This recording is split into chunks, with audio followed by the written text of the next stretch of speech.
Ginagawa ng mga tropax natin, tapos na pala to. Ito po yung ating flood control, ayan o. Yung flood control natin dito sa may kalero, malaki na pala nagagawa. Palibasa hindi ko gaano nakikita to eh. Ngayon makikita na natin.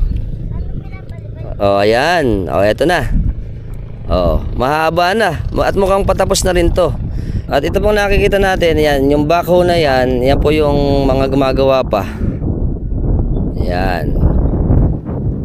Dito sa atin sa Kailugan ng Canalate.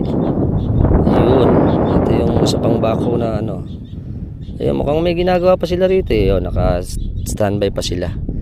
At doon, masyadong malayo pa. Siyempre, sa lahat po ng mga bago lang, sa lahat ng platform natin, sa Instagram, sa TikTok, sa Facebook, at siyempre sa YouTube, ano pa ginagawa natin? Subscribe na kayo, hit the notification bell para sa mga update na natin videos ay palalabas ko sa inyo every time nagagawa tayo ng mga interesting videos. Kung nagustuhan yung video natin, share nyo rin. At hanapin nyo na ako sa YouTube, sa Alphax TV. Until next time, mga tropax, keep safe and keep moving always. Bye-bye!